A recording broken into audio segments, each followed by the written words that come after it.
Hey hello বন্ধুরা, আরো একটা নতুন ভিডিওতে তোমাদেরকে স্বাগত জানাই। এই ভিডিওটা হচ্ছে মেঘালয় ভ্রমণের পঞ্চম পার্ট। আজকে আমরা রয়েছি মাউলিলং বলে যেই পরিষ্কার স্বচ্ছ গ্রাম, সেই গ্রামের পাশের একটা হোমস্টেটা রয়েছে।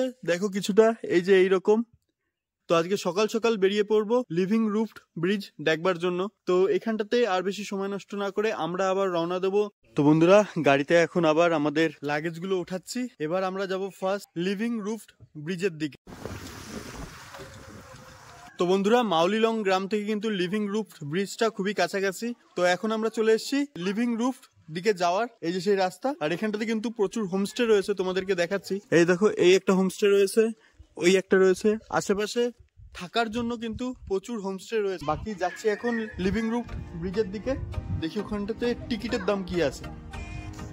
এই দিকটাতে এখান থেকে এসে এরকম বেশ কিছুটা নিচের দিকে আমাদেরকে যেতে হচ্ছে। মানে এখনো পর্যন্ত টিকিট কাউন্টারটা আমরা পাইনি। তো দেখি টিকিট কাউন্টার মনে হয় নিচেই আছে। একদম স্লোপি রাস্তা, অনেকটা নাবতে লাগছে। এখন ঘড়ির কাটার সময় হচ্ছে ওই 8:30 সামথিং। তো এখন কিন্তু সেরকম একটা লোকজনও নেই, ওর জন্য দোকানপাটও কিন্তু খোলেনি। দেখো এখানকার সিঁড়িগুলো কেমন এবড়ো খেবড়ো, দেখেছো? সিঁড়িগুলি যদি সমান হতো অতটাও কিন্তু হাঁটতে চলতে অসুবিধাটা হতো না।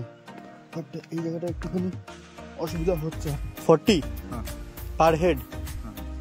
তো এই হলো টিকিট, 40 টাকা পার হেড। আমরা 5 জন রয়েছি, 200 টাকা নিচ্ছি আমাদের কাছ থেকে। আর নিচে ওই যে রয়েছে নদী, আর এই নদীর ওপরে রয়েছে হচ্ছে লিভিং রুফড ব্রিজ। তো বন্ধুরা, এই লিভিং রুফড ব্রিজ কিন্তু সকাল 7টা থেকে সন্ধ্যা 6টা পর্যন্ত খোলা থাকে। সামনেই ফার্স্ট লুকে দেখো লিভিং রুফড ব্রিজ। এই দেখো, এই যে রয়েছে ব্রিজটা, বেশ সুন্দর। তো চলো, টাইম নষ্ট আর করবো না, নেমে পড়বো আর যাবো ওই লিভিং রুফ ব্রিজের উপর থেকে। তো চলো তোমাদের একটুখানি ভালো সুন্দর করে এই লিভিং রুফ ব্রিজটা দেখাই। এই দেখো, এই হলো লিভিং রুফ ব্রিজ, প্রাকৃতিক ভাবে তৈরি। দুটো গাছের শিকড় একসাথে এসে এই ব্রিজটা তৈরি হয়েছে। দেখো, এই একটা গাছ আর এই যে একটা মোটা গাছ, আর মধ্যখান থেকে গেছে এই ব্রিজ। এই প্রথম আমি জীবন্ত সেতুতে উঠছি। এক কথায়, যেহেতু গাছের আরেক নাম জীবন, যে ব্রিজটা এটা গাছের শিকড় দিয়ে তৈরি, তো এই ব্রিজটাও কিন্তু জীবন্ত, তাই এই ব্রিজটাকে জীবন্ত সেতুও বলে। তো দেখো আমার পেছনটা কত সুন্দর লাগছে, ব্রিজটাও দেখো। আমরা ওই যে ওই পাশ থেকে নিচে নেবে এই পাশ থেকে এলাম, আর এখন যাব এই পাথরগুলোর ওপরে একটুখানি বসবো এখানটাতে। তো তোমরা দেখো, এই হলো লিভিং রুফ ব্রিজ।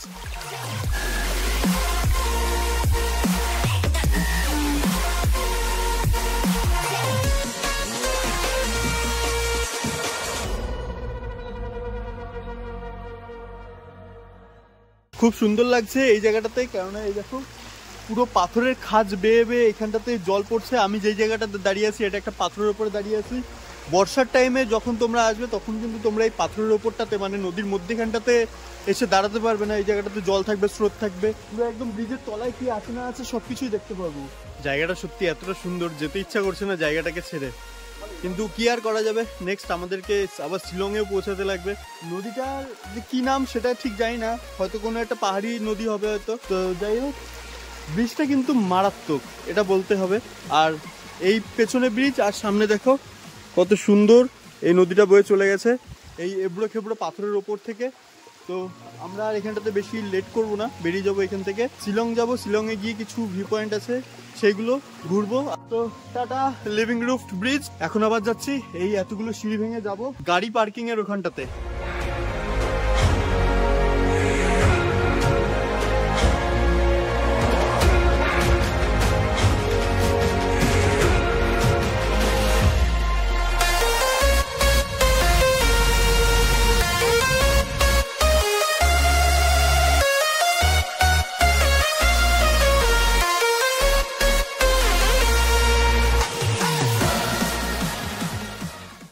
তো বন্ধুরা, আমরা এখন এসে পৌঁছালাম শিলং পিক পয়েন্টে।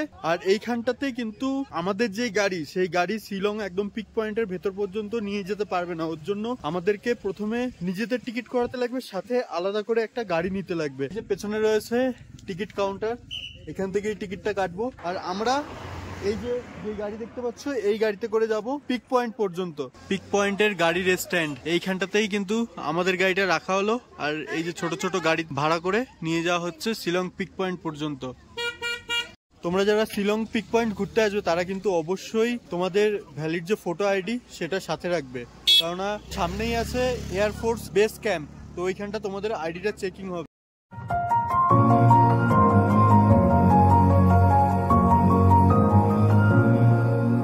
তো বন্ধু এই চলে এলাম শিলং পিক পয়েন্টের সামনে, দেখতেই পাচ্ছ কত সুন্দর আই লাভ শিলং পিক। এখান থেকে যেটা হয় সেটা হচ্ছে অনেকটা দূর পর্যন্ত দেখা যায়, পুরো শিলং শহরটাকে দেখা যায়।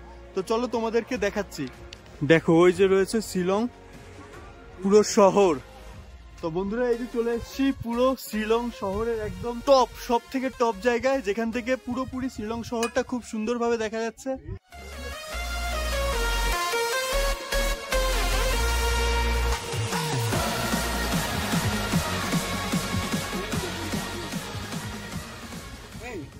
এইখানটাতে কিন্তু তোমরা খাসির যে ট্রেডিশনাল ড্রেস সেটা রেন্টে পেয়ে যাবে। তো তোমরা যারা ওই ড্রেস পরে ছবি তুলতে যাও বা ভিডিওগ্রাফি করতে যাও তারা কিন্তু রেন্টে ওই সব ড্রেসগুলো পেয়ে যেতে পারো।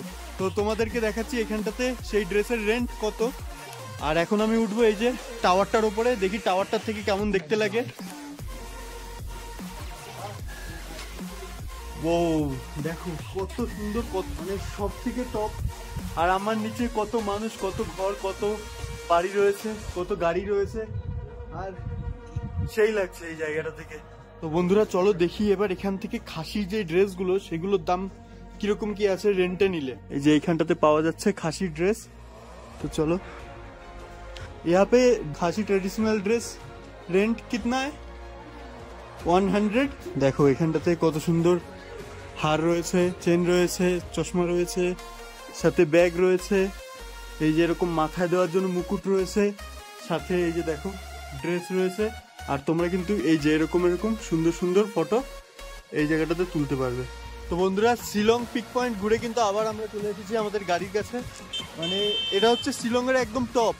এখন আমরা আবার নামবো নিচে শিলং শহরে।